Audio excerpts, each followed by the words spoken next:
But the political system remains based on sovereign states. Right?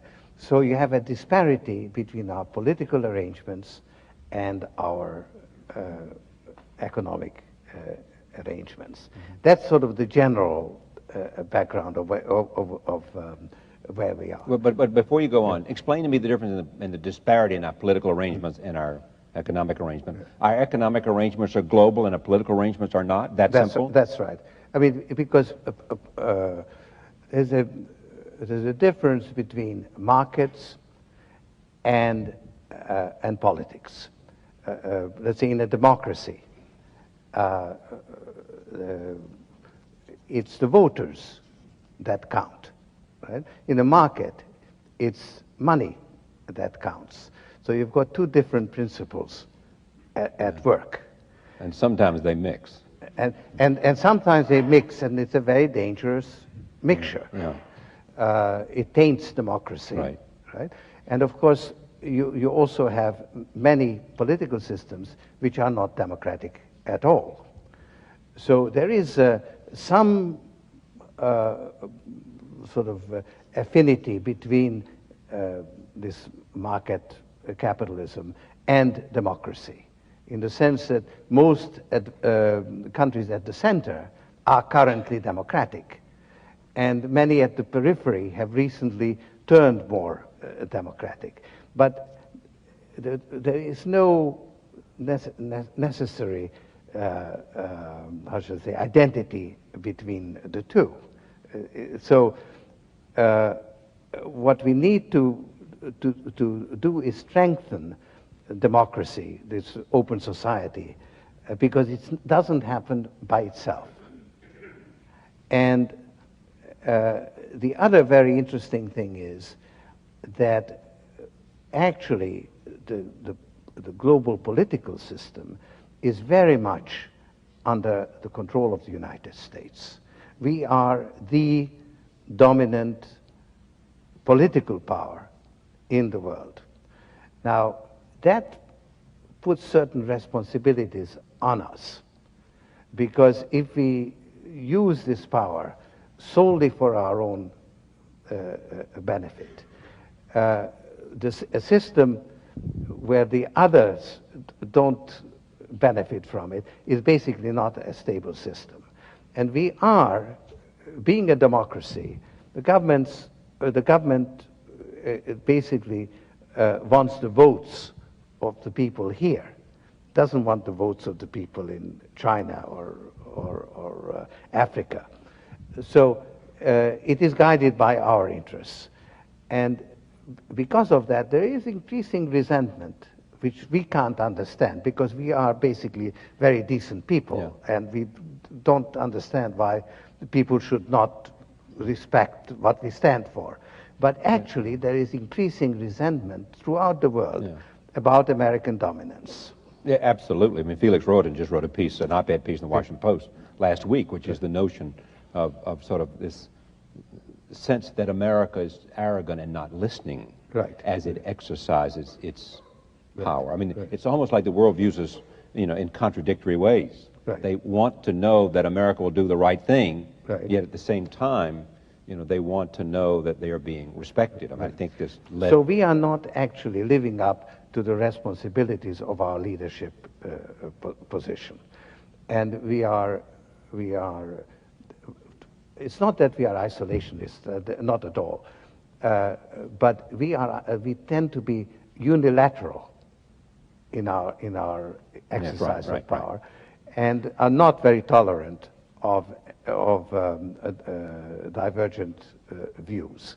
So I think we need to change our own attitude, and that would require strengthening international institutions, which are not totally under our domination. Sure. I mean, and that we are not... You mean that, by that you mean the United Nations, the World Trade Organization? Well, the World Trade Organization we are pretty well behind, because that is there to create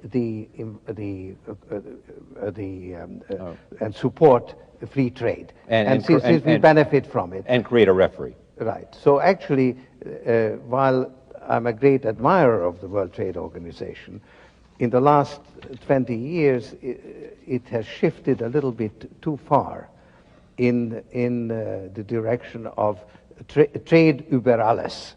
You know, in other words, trade above all. Right. Let's say, protection of the environment or labor conditions or the provision of public goods has to be subordinated to free trade. And that, I think, is going too far in this market fundamentalist direction. Let me talk a little bit about your personal life from a sense of your parents escaped, they survived the war in Budapest. Let me promote another book than the one that we are talking about. My father's. This is go ahead. My father's memoirs of the war year, 1944, will be published in May. It's already published in England, and I distributed it to my friends actually, and I got, I must say, a much better. Much more warmer reception than for my own book, and what did that teach you? Well, actually, he describes something that was a formative experience in my life. In my life, I mean the German occupation of Hungary, and living through it under false names, false identities. He sent you to live with another family. Right. Okay. And he arranged for all the family to, and actually he helped a lot of other people to find a way to live with false identities. And most of us survived. Some didn't, but most of us did. And that was a very formative experience. In what way? What do you think it did? How was it formative? Well, it taught me, I was 14 years old, and it taught me that sometimes the rules that are applied are intolerable. In other words, there are abnormal times when the normal rules don't apply. If you follow orders, you perish. Now that's quite an experience. I mean, in normal times, if you follow orders, you generally get by. Maybe you don't get ahead, but you should be relatively safe. Now, maybe the more interesting thing you've said this evening. But then, if you followed the orders, you would actually perish. So this was a very harsh lesson, and it was also a very strange experience for me because it was actually probably the happiest year of my life, that year of German occupation. Because for a 14-year-old kid to have an adventure, first of all, I had a father who understood what's going on.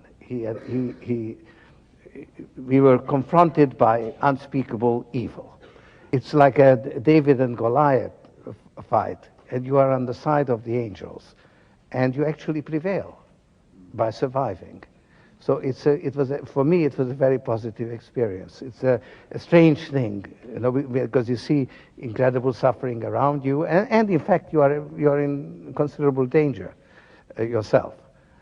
But you're 14 years old, and you don't believe that it can actually touch you. You have a belief in yourself, your belief in your father. It's a very happy-making, exhilarating experience. Did it make you feel like an outsider? Well, certainly I was on the other side. Yeah.